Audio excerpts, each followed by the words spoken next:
I made a video recently in which I asked Polish people, not only, but people on the streets of Krakow, if they would hide me if the Nazis returned to Poland and started hunting Jews. And it was, a provocation for sure. But what most surprised me while making the video was that everyone I spoke to uniformly said yes, they would hide me, and it was great. And I, shared the video, thinking, wow, this is really, um, amazing to see, how many people unquestionably chose to say yes. Of course, it's an unfair question because during the war it's impossible to know what anyone would do, but I still really like that this was everyone's sort of first response. But at the same time, I received a lot of comments on the video. A lot of the comments were people saying no, they wouldn't. Some of the comments were brutal, like, yes, I would hide you in my oven, or no, I would volunteer to help the Nazis find you. And then I got this one specific comment that I found really surprising, which was that a woman said that her family did hide a series of Jews, but then that family left the safe spot in order to turn her family in for trying to save them. And then her family were sent to Auschwitz and killed. And I was amazed by the comment for a series of reasons. One, I mean, basically what she's claiming is that this Jewish family decided to commit suicide in order to send her family to Auschwitz, which is crazy. And by commit suicide, I mean as soon as those Jews spoke to Germans, they themselves would be taken to Auschwitz and killed. But the fact that she felt that Jews would have preferred to kill her family for doing good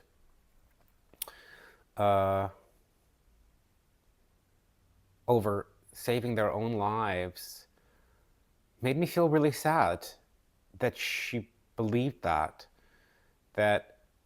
she believed was such a deep hatred that Jews had for her family or for Poles, to the point that Poles trying to save Jews would be betrayed by Jews, even if it meant the Jews losing their own lives. It's obviously ridiculous to think that. That's definitely not what happened in the context of this story. But I think what made me saddest was that in 2025,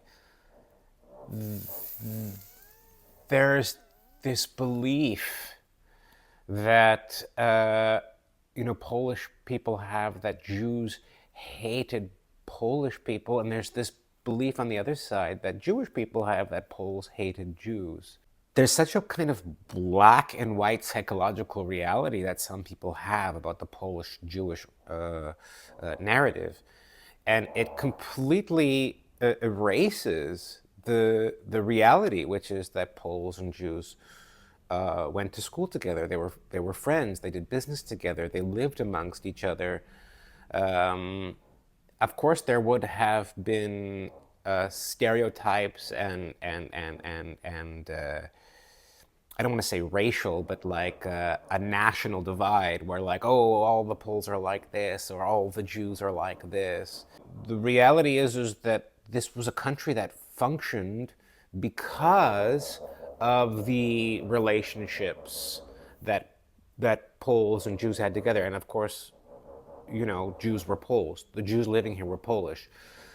So there, this idea, like, this country only functioned and was having success because of those interpersonal relationships between Poles and Jews, not despite it, as a result of.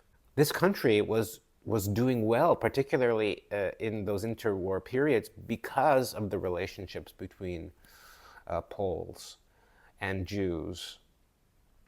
And of course, there was tension. I mean, there's tension now between Muslims and non-Muslims in primarily non-Muslim countries. It's impossible for there not to be these racial divisions because humans seem to be dead set on the hatred of people who are not like them. I'm sad at how much work is still left to be done to repair relations between Polish people and Jewish people. It makes me feel like being here and doing this work, trying to encourage the problematization in a positive sense. By problematization, I mean like to insist on sitting in the nuance of things and to not make things black and white. Because I think that once we make things black and white, it's very difficult to find each other because humans are not black and white. We're full of contradictions. We love someone one day and we hate them the next day. And I think, think about the relationships that we have even to our family. We love them and hate them at the same time. And I think that when we contemplate this history, we have to actually remember that it was war, and so it was insane. And I've talked about that a lot, and I don't want to go deep into that again. But B, people have always been people, and if there's a bad business deal and it happens to be between a Jew and a non-Jew, people might use racial language to justify, to attach value to the reason that there's problems. Oh, because Jews are like this, non-Jews, Poles are like this, Christians, blah, blah, blah, blah. This is something that we still do today. But at the same time, there is a lot of love that people have between each other. People do work together. People do, create society through interpersonal relationships, and certainly through interpersonal relationships between different nations. To me, that's the dream. That's utopia. And I think that in order to achieve this sort of utopian reality, we have to continue to work to focus on our reasons to care for each other, to believe that everyone was trying to do good. Not everyone was trying to do good, but that most people were trying to do good. And I believe that that's the same of humanity now, all the time.